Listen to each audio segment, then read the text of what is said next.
Hey guys, it's Ryan. Welcome to Our Crazy. I needed to get everybody up to speed since we were a little late in getting this channel started and let you know everything that's happened up until this point.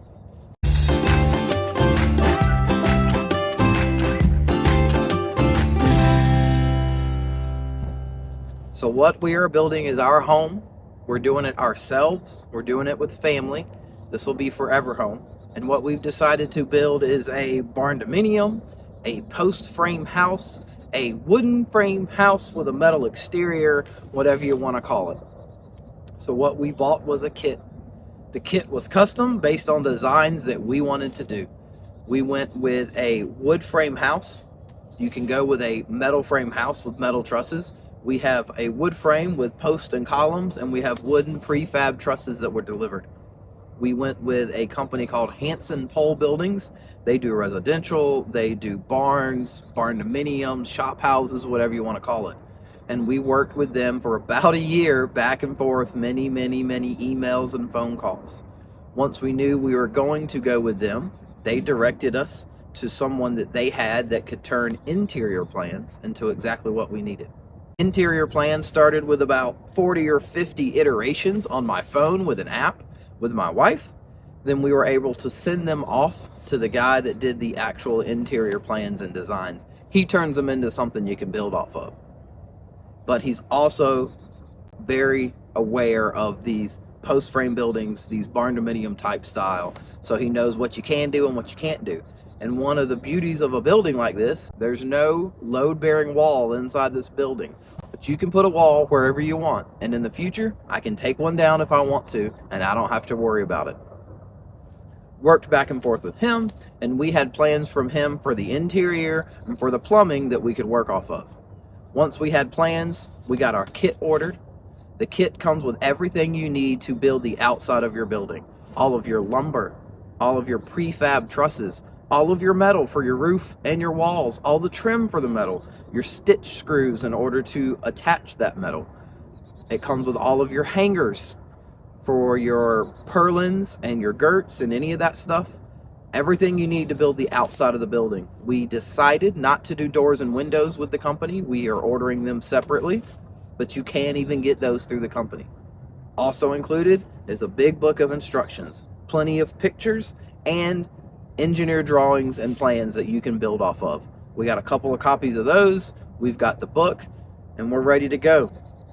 The company offers plenty of resources online. They have blogs, they have articles, they have videos. You can email them, you can call them, you can get in touch with them, and they usually get back to you really quickly, and they will answer any question regarding material, regarding the build. What do I do next? Uh-oh, I messed up.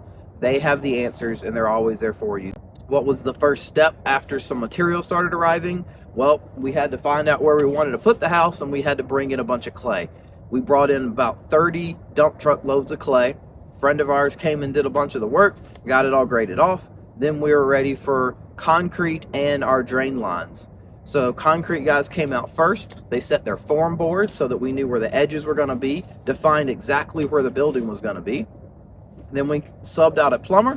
Plumber came out and he put in all of the drain lines that had to be buried in the concrete. So we've got drain lines for our bathroom, our tub, our sink.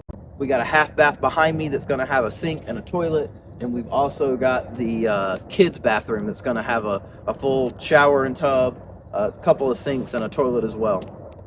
After that plumbing went in, it had to be filled with water, and it had to be checked off by the county. So we had to call for inspection. Inspector came out, liked what he saw, called the plumber back. He covers up all that drain. Then I can call concrete back out. They came out and prepped to pour. Now, what you see as far as concrete is my floor. We will not be putting any other floor on here. The concrete's the floor. So we're going to clean it all up, potentially sand it if need be, and stain it with a clear epoxy. You can stain it if you want to. We've decided not to stain. We like the gray color, and we also kind of like the character that you see in the concrete. It won't be as crazy as you see here. Once we get it all cleaned up, it should be nice and decently uniform. And when that epoxy coat, it'll last forever, and we can put a rug anywhere we'd like to put a rug, but it'll save us a little bit and not having to actually put a floor down. That being said, I may have scared the concrete guy just a little bit that I did not need a crack. I could not afford to have a crack, did not want to have a crack. Let's do everything we possibly can do to not have a crack. Concrete is gonna crack. So no matter what, you're gonna have some. But one thing we did is these relief cuts. As you can see behind me, we've got relief cuts running all through the building. I have about 4 times as many relief cuts as he would usually put on a pad this size. And when it cracks, you hope that it cracks down these relief cuts. I'd much rather have a clean line cut through the concrete than to have a big crack running through. Once we get all the walls in here, you won't even hardly see them anyway. They'll get covered with furniture. You'll see a crack here and there, but it's not a crack, it's a cut. They floated mesh through here, laid plastic down. They had to build footers with rebar underneath every single post and column that you see.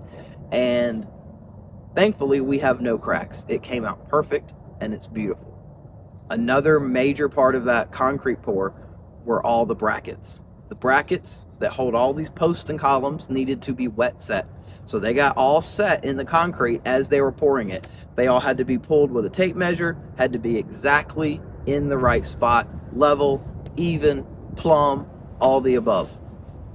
So the concrete guys were setting those. They were checking twice with a tape measure. I went behind them myself with a tape measure and made sure that they were absolutely perfect. And I don't think that we found a mistake yet. Hopefully we don't. Concrete's poured, brackets are in, concrete's set. Now it was time for Pawpaw and I to get out here and do some work. First step were columns and posts. So what you see behind me are all of the columns and posts that hold trusses. There are more columns and posts that are door frames, and there are some that are gonna build the outside of the porch, but we wanted all of them up for the trusses first so that we could build the trusses, get them raised, get the roof started. So all of the columns and posts are up. They're all plumbed. Along the bottom, you can see a splash plank. That's the board running along the bottom. It's important because all of your measurements get pulled from the bottom of the splash plank up to an eave height. The eave height is where the top of your truss meets the outside of your building. For me, that measurement is 10'6". That is my eave height. My eave height of 10'6" should give me a resulting ceiling height inside my building of 9 foot. So we will have 9-foot ceilings on either side of the house. And then in our living room area, kitchen area, it's going to be a vaulted ceiling. So we've got specially made scissor trusses to give us that higher ceiling in that area. Once the splash plank was on, we could brace all of our posts and columns and have them all plumbed up and ready to go. That way when we pull measurements, make notches and anything, we know that we are as true as can be with these posts and columns. After they were ready to go, we had to notch them all. All of them are cut at the top and ready to receive the trusses as they sit on these posts and columns. That took me and Pawpaw a couple of days, a skill saw and a sawzall, and according to the plans, they tell you exactly how to measure it, exactly what side of the column to cut it on, and you just got to make the cut. Now that all of the columns and posts are notched, they're ready to receive trusses. So that's what we're going to do next, is we're going to put up trusses. All of the trusses that you see stacked behind me came prefabbed. They were all in a pile and not in any particular order. I say that because they come 1 ply and they need to be 2 ply. So we have to get the right ones together, line them up perfectly, nail them together. And another thing we chose to do to prep them is to hang all of the joist hangers. Much easier to do it on the ground than it is to do it in the air. So we got them 2-plied, nailed together, joist hangers for the roof purlins and for the ceiling joists, all hung on these trusses. And then we've got them stacked up in order for the most part, and they're ready to fly. I say ready to fly, and I say that really quickly. It sounds like it was easy, but again, these things are 40 foot wide, 20-something foot tall. They're no joke when it comes to lifting them up. As you can see, we're using a tractor. We've got a boom. We are doing it super carefully. We're doing it super slowly. We haven't had any accidents. Everything has been safe, no problems. And so that's what we're going to use to raise these things up. So that should catch everybody up to this point. I'll probably do you another video on trusses so you can see more of that process. Once again, we love that you guys are following. Continue to like and share and subscribe. Join the family, be a part of the whole deal. We're glad you're here. Welcome to our crazy.